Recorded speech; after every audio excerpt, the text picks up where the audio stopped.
And how do you build in rest into a very busy life?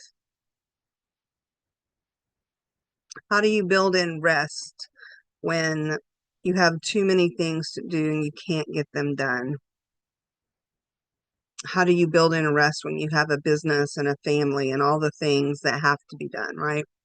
And so this is something that I started doing about 2 years ago now, very, very intentionally. But let me just tell you, this has not always been my routine.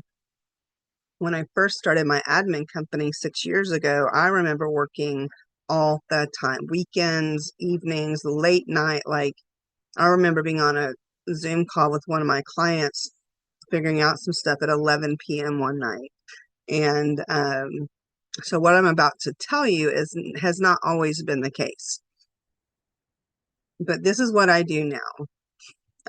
I typically am done working, doing what I consider to be work by 5 p.m. Central. And sometimes later in the evening, I love to create. And if my husband's watching TV, I'll sit over here on the computer and I'll create content or just things because I actually enjoy it. But my regular routine for rest, not relaxation, rest, and I'll tell you at the end, I'll tell you the difference between rest and relaxation. One of the ladies on my call today actually beat me to the punch, and she gave me some good ideas of how she sees it, and I really liked her perspective. So, um, but rest every Wednesday, I take the day off from work calls. I don't do any, I have no work calls. I do have a couple of coaching calls and things that I do because I feel like they make me better. But on Wednesday, I only do what I want to do. That's it. No work, no, not for my admin company, not for Safe Heart Connections. Um, Wednesday is my day and I do whatever I want. And then the first month of the first week of every month, I block off my calendar so nobody can schedule calls with me. And what that means is I have a bunch of standing calls for different things. And those calendar appointments remain. If you need to put that over here, you can, honey. Okay. Um, if the standing calls are there, but nobody else can schedule with me. And then 1 week a quarter, I take off the week. I don't do anything. I remove all my calls. Somebody else on my team can help in some cases. Sometimes we just skip that week. And I'm not going on vacation. I'm not going and doing anything. I'm just taking the week off. So Wednesdays, the first week of the month, I block off so nobody can schedule. And then 1 week a quarter, I take completely off. And what that does for me is because I am a high achiever, my brain is on go all the time, then I'm able to have what I call creative white space. And sometimes the most magical things happen during this white space when I don't have to be thinking about a client or a project or a meeting or any of those things, then I'm able to truly dig deeper. And it's very interesting to me how that happens. And so for a lot of the people in my world, you're coaches, entrepreneurs, founders, you are in full control of your calendar. I'm looking at you. You're in full control of your calendar, aren't you? So you get to decide what this looks like for you.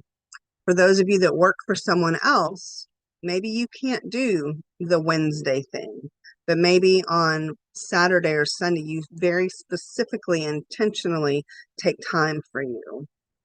Or if you have family obligations and you can't, you can figure out a way to have a half a day here or there. And it doesn't have to be every week, but you really, if it's not scheduled, it's not going to happen. We were doing some goal setting today. And one of the things was, a woman had this goal. So this is what she wanted to do, what she was working on. And we had to figure out when it was going to happen. Because if you say what you want to do, but you don't decide when it's going to happen, it's not going to happen. So that's what I do for rest. Now, one of the women in my community on the call today, I mentioned she was talking about rest and relaxation as different. And they are. So my Wednesday day does not count as relaxation.